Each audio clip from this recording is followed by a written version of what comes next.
यहाँ के जो है ना मैक्सिमम अगर औरतों को देखा जाए तो वो मेकअप बिल्कुल भी नहीं करते, मेकअप नहीं करते। तो ये हमारे जीन में हो सकता है या जीन में। अच्छा मुझे ये बताओ, हम लोग मुसलमान हैं, बाकी मतलब सबका अपना अपना रिलीजन होता है, आपका बेसिक रिलीजन क्या है? कलाश, सिर्फ कलाश है। कलाश रिलीजन। हाँ, कलाश रिलीजन। अभी जो आपने देखा है पाकिस्तान का सबसे छोटा जातीय समुदाय है। ये खुद को मुसलमान नहीं मानता। कुछ लोग इन्हें विश्व की सबसे सुंदर जनजाति बोलते हैं तो कुछ लोग इन्हें आर्य, जबकि पाकिस्तान के आम मुल्ला इन्हें हिंदू कुश के अंतिम काफिर या ऋग्वेदिक काफिर भी बोलते हैं।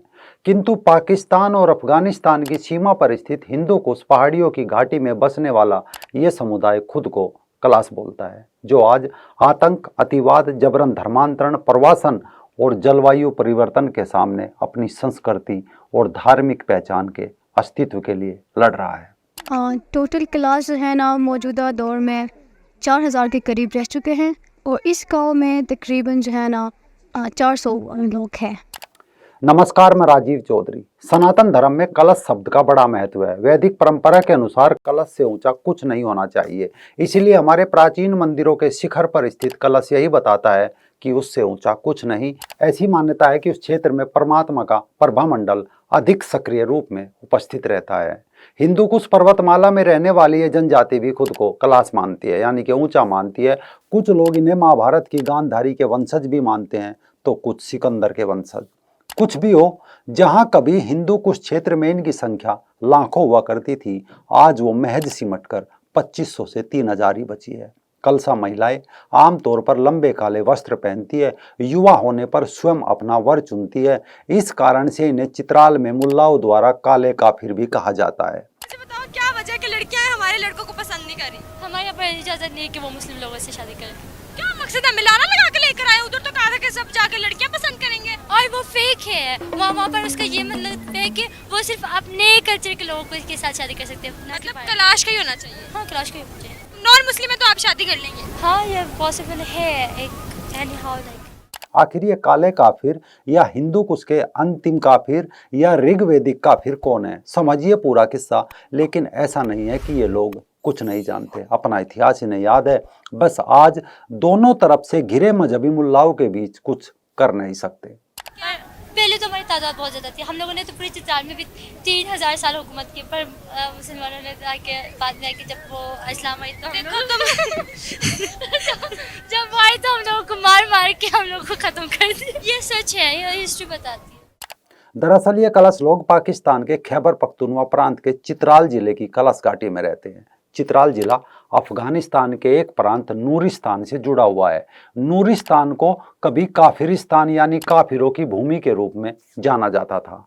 चित्राल के कलाश के 3 मुख्य त्योहार है। चिलमजोशी दिसंबर में उचाऊ और फिर सर्दियों के बीच में कामूस इनके त्योहार है। लोहड़ी से लेकर मकर संक्रांति की तरह इनके अपने त्योहार है जो फसल उगने और कटाई के दौरान मनाए जाते हैं। जो मई में होता है वो समर को वेलकम करने के लिए, हमारे समर सीज़न को, और हम जो भी फसलें उगाते हैं बस उनकी आगाज़ के लिए जो है ना हम ये फेस्टिवल मनाते हैं। इंद्र, मुजेम, मालेक, महानदेव, इमरा, जेस्ताक, कुमई, सूची, वरोती और जच इनके देवता हैं, जिनकी कहानियाँ भारतीय लोक कथाओं के देवताओं से मिलती जुलती है। यानी कलश अपनी परंपराओं, विश्वास प्रणालियों का पालन करते हैं जो हमारी सनातन वैदिक संस्कृति के बहुत करीब है। कभी यहाँ राज करने वाली ये जनजाति आज समाप्ति की कगार पर है। इसीलिए जानना बहुत जरूरी है कि आखिर कैसे इनका अंत किया गया। दरअसल हिंदू कुश एक पहाड़ प्रणाली है जो 1000 मील लंबी और 200 मील चौड़ी है, जो कि उत्तर पूर्व से दक्षिण पश्चिम तक फैली हुई है। यह भी कह सकते हैं कि हिंदू कुश पर्वतमाला मुख्य रूप से अफगानिस्तान और पाकिस्तान के बीच फैली हुई है। बर्फ की चोटियों के नीचे हिंदू कुश के पहाड़ों में नामात्र को पेड़ पौधे हैं, वे खाली और पथरीला क्षेत्र है। महाभारत के समय ये स्थान गांधार और वाहिक राज्य कहलाता था। उससे पहले भगवान श्री राम जी के भाई भरत के पोते द्वारा ये राज्य स्थापित किया गया था। लगभग 325 ईसा पूर्व सम्राट चंद्रगुप्त मौर्य ने पहले वाहिक प्रदेश का पदभार संभाला था और फिर मगध पर कब्जा किया था। मौर्य साम्राज्य के पतन के बाद गांधार पर यूनानियों का शासन हो गया था। हालांकि इनमें से कुछ यूनानी शासकों ने बौद्ध धर्म अपना लिया था, जैसे मेनांदर, जिसे भारतीय इतिहासकारों में मिलिंदा के रूप में जाना जाता था, जबकि कुछ अन्य यूनान हिंदू धर्म के अनुयायी बने। बाद में शक और कुषाण ने गांधार और वाहक प्रदेश पर शासन किया। कहा जाता है कुषाण सम्राट कनिष्क का साम्राज्य मथुरा से अराल सागर, उज्बेकिस्तान, तजाकिस्तान और किर्गिस्तान तक फैला हुआ था। कनिष्क एक बौद्ध था, इस कारण एक समय यहाँ बौद्ध धर्म जमकर फैला। लेकिन 450 ईस्वी तक कुषाण का साम्राज्य का अंत हो गया। 5वीं से 9वीं ईस्वी तक यहाँ फारसी ससानियों का गांधार पर शासन रहा। उनके शासन के दौरान फिर से गांधार क्षेत्र हिंदू धर्म से जुड़ा रहा। हिंदू राजा शाहिया वंश ने काबुल और गजनी क्षेत्रों पर शासन किया और हिंदू शाही राजवंश ने लगभग यहाँ 150 वर्षों तक भारत को इस्लामिक हमलों से सुरक्षित रखा। हालांकि इस्लामिक आक्रमण 642 ईस्वी में शुरू हो गए थे, लेकिन अगली कुछ शताब्दियों तक छोटे मोटे हमले थे। इस्लामिक आक्रांता जिसे जबरन मुसलमान बनाते, बाद में वो जल्दी अपने पुराने धर्म हिंदू या बौद्ध धर्म में लौट जाता। इस प्रकार कहा जा सकता है कि 1000 ईस्वी तक अफगानिस्तान हिंदुओं का पूरा हिस्सा था। इसके बाद गजनी से लेकर कई इलाकों तक इस्लाम पर कब्जा हो चुका था और सन 1026 में काबुल के अंतिम हिंदू राजा शाही राजा भीमपाल मारे गए और इसके बाद अरब के मुल्ला इस क्षेत्र पर प्रभावी होने लगे। वो आसमानी किताब का दौर चल पड़ा जिसमें लिखा था कि मूर्ति पूजकों को जहाँ कहीं पाओ कत्ल करो, निसंदेह गैर मुस्लिम तुम्हारे दुश्मन है। बेल्जियम के लेखक कोइनराड एलेस्ट इसे कुछ इस तरह लिखते हैं कि ये पहाड़ियाँ हिंदू नाम से जानी जाती थी, लेकिन कुछ शब्द का अर्थ है कत्ल या नरसंहार। जैसे उर्दू में खुदकुशी शब्द का मतलब है अपने आप को मारना, मतलब वैसे दूसरे को मारना कुश कहा जाता है। इस कारण जब हिंदू बंधक अफगान पहाड़ों में मारे गए तो इस पर्वतमाला को नाम दिया हिंदू कुश, यानी हिंदुओं का कत्ल होने वाली पहाड़ी। 1026 में राजा भीमपाल की मृत्यु के बाद 11वीं शताब्दी में गजनवी द्वारा इस क्षेत्र में भयंकर नरसंहार किया गया। तब इसे काफिरिस्तान बोलते थे।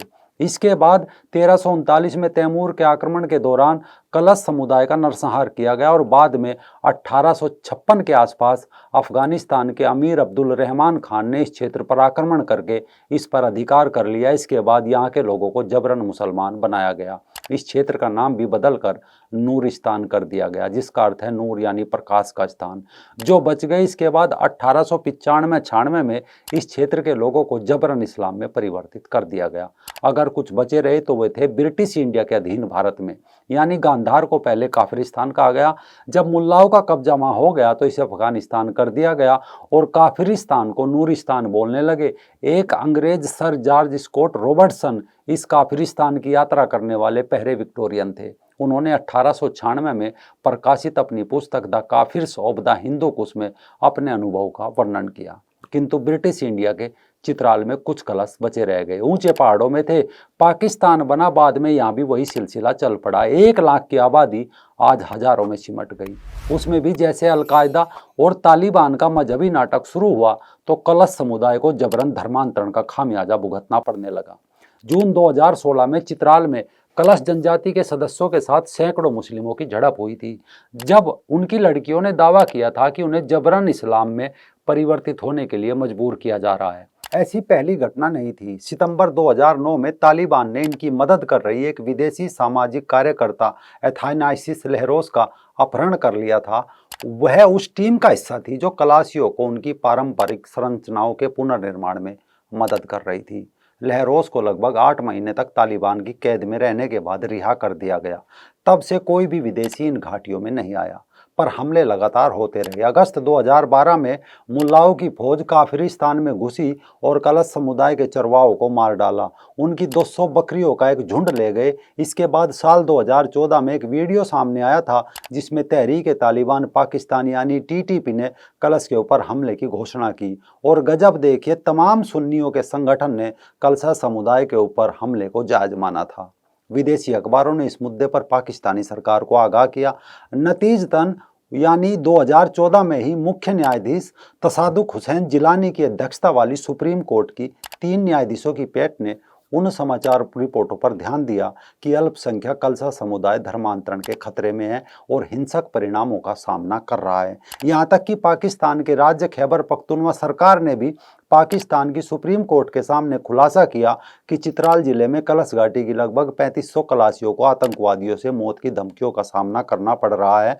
ये धमकियां और हमले रुक नहीं रहे हैं। इसके बाद अगस्त 2016 में अफगानिस्तान वाले प्रांत काफिरिस्तान में आतंकवादियों ने 3 अलग अलग घटनाओं में कलश घाटियों की ऊंचाई वाले चरागाहों में चरवाहों पर हमला कर दिया। बकरी चोरों ने लगभग उनकी 400 भेड़ बकरियों को चुरा लिया और हमले का विरोध करने वाले कलश चरवाहों को मार डाला। दरअसल कलश के लिए सर्दियों के लंबे महीने के दौरान बकरी के दूध पर वे लोग जीवित रहते हैं। ऐसे हमले उनके लिए एक बड़ा झटका था। दूसरा, कलश समुदाय अपने उत्सवों में पशुधन की पूजा करता है, जो उनकी अनूठी संस्कृति का हिस्सा है। किंतु जिसकी अपनी खुद की संस्कृति मार काट पर टिकी हो, वो क्या जाने दूसरे की संस्कृति का सम्मान करना। इसी तरह आज मजहबी सनक, उग्रवाद और वहां चलाए जा रहे लव जिहाद से कलश जनजाति का भविष्य अंधकार में लगता है, क्योंकि जिस कलशा ने इस्लाम मजहब अपना लिया उन्हें समुदाय त्याग देता है। क्योंकि आज भी वैदिक परंपरा की तरह युवा लड़कियों को अपना वर चुनने की आज़ादी है। इसी का फायदा वहाँ अब्दुल उठाता है, यानी सीधा सा गणित है कि गैर मुस्लिम महिलाओं को जाल में फंसाओ और पुरुषों की हत्या कर दो। इसी कारण आज ये ऋग्वेदिक हिंदू कलशा समुदाय महज 1000 की गिनती में सिमट गया है। शायद आगे ये लोग माया सभ्यता की तरह सिर्फ कागजों के कुलिंदों में ही पढ़ने को मिले।